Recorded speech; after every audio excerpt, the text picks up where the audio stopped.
Dead Space, more specifically its remake counterpart, was one of my highlights of 2023. Sitting comfortably next to Resident Evil 4 for my game of the year, this is a game I've grown fond of over time.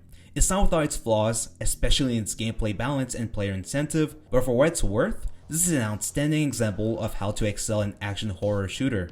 Plus, given certain survival horror contexts that were added to this remake, it makes this title uniquely great. Now, with that being said, let's get right into this review, shall we?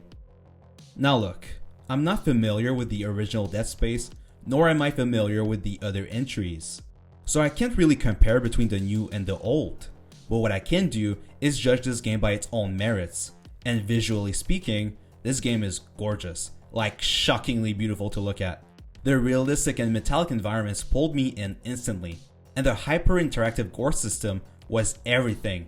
Watching necromorphs get mutilated in real time made me feel like my weapons were doing solid work against them, even in the early game when you're underleveled. And for those of you who know nothing about Dead Space, you play as an engineer who is going up against horrifying alien creatures that are mainly weakened through limb damage. Targeting the limbs is the way to go, since shooting their heads just won't cut it. They'll run up to you until they die, which is why cutting off their legs is a strong option. However, things aren't so simple because of something the game has that I must applaud it for, which is its enemy variety.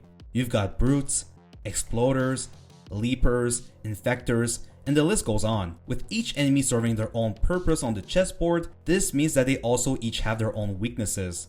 Which leads me to talk about the other combat mechanics that Dead Space offers.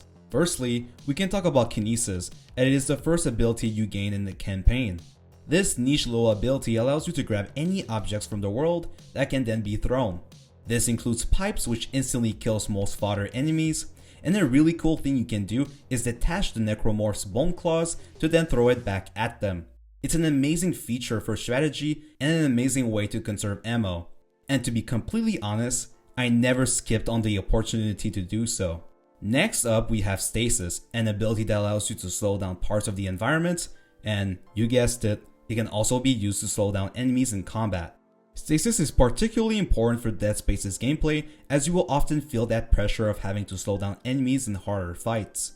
For example, the brute enemy requires you to get around him to target his weak points on his back, and running out of your stasis energy in these more tense moments makes you feel completely naked, like not having the knife equipped in Resident Evil 4 Remake. Dead Space has a lot of weapons to choose from, with only 4 that you can cycle through in real time. This makes you pick your arsenal wisely, which hurts because Dead Space's weapons all feel powerful. For my latest playthrough though, I chose the plasma cutter for limb dismemberment, the accelerator for its ability to push enemies back and for the gravitational vortex as its alt fire, the line gun which acts almost like a shotgun variant of the plasma cutter, and finally the contact beam, which I will just let the b-roll footage do its talking.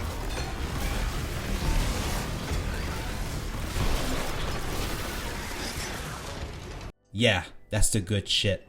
This game encourages you to experiment with your arsenal as fights get more intense beyond the halfway point. Even as someone like me with well over 70 hours on this game, there were many moments that had me sweating. Sometimes you'll have a confident attitude at the start of an encounter, and the next minute you find yourself cornered in between 2 exploders and like 3 other enemies behind you. It's glorious. So we can conclude that Dead Space, with its large enemy variety and with its incentivization to experiment, that it does action very well. However, there's just one aspect of its balance that I simply don't agree with, and that is the ammo economy. I felt it instantly by the halfway point. I noticed that even after surviving an intense encounter, I still had plenty of ammunition to spend for the rest of the chapter, which led me to play bold and go completely wild. I was making unresourceful decisions like wasting an alt fire on fodder enemies, and the lack of attention I was giving to my resource management just rubbed me the wrong way. I strongly feel like this game needed a harder difficulty option that made resources even more scarce. I am fully aware of the impossible difficulty. I already completed it, but a permadeath mode doesn't suddenly fix the issue of resource value.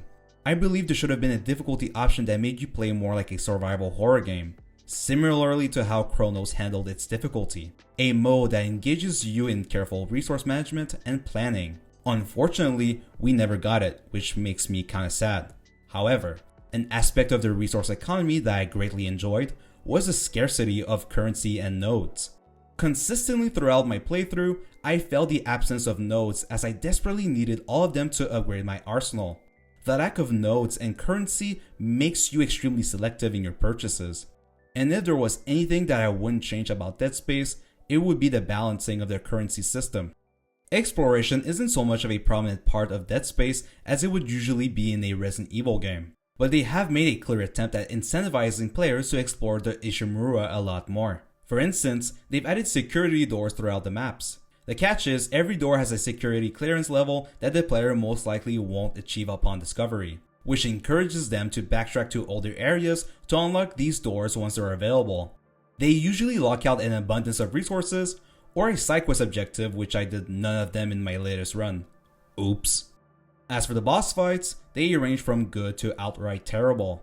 Let's start with the Hunter, as he's my favorite. You fight him twice as a traditional boss, and he stalks you across a few portions of the game. The first time you fight him, he has little babies who support him, and they can fuck you up. His boss fight is fairly simple. You lure him inside a cryo chamber, and make sure he stays there by dismembering him and putting him in stasis. The second time you encounter him, it's pretty much the same thing. You lure him behind the space shuttle to burn him. Except this time there's a lot more oppressive enemies, which makes this fight tricky. Hell, it might be the hardest fight in the game and the permadeath run ender. Next, we got the first form of the Leviathan, and he's an okay fight. You fight him in an anti-gravity area, which are really well made in this remake. The controls feel fluid, and it all works extremely well with the rest of the game. With that being said, you dodge his tentacle attacks and target his weak points by throwing explosives back at them or throwing back its projectiles. It's fun and all, but it's nothing groundbreaking. His second form though is really boring. It's pretty much the same fight, but it takes a lot longer as you activate the turrets around his area to deal more damage to him. And having to recharge your oxygen made the fight even more tedious than it needed to be. Finally, we've got the Hive Mind, and he is by far the worst boss. His attacks are not only very easy to avoid, but they go on forever. And he doesn't reveal his weak points until he's done attacking you, which drags the fight on for minutes. It's a slow and boring fight, and I hated every second of it. However, I did like when it spawned necromorphs, since it made me think differently to how to approach the fight. All in all, I believe Dead Space is a wonderful game. It pulls players in with its alien-like environment and introduces them with a really fun gameplay premise of dismembering enemies.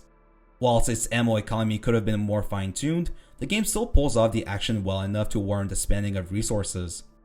And I'm displeased with how EA handled this specific IP. The success of this remake should have been a clear indicator that we wanted more from this franchise, like a remake of Dead Space 2, or even better, an official sequel. It is criminal that EA has decided to do nothing with Dead Space ever since. Hopefully they change their minds and give us what we want. So, if you guys enjoyed this video, please make sure to like and subscribe as it will help out the channel. Also make sure to click notifications on if you don't want to miss more content like this. And now, with that being said, see you guys later.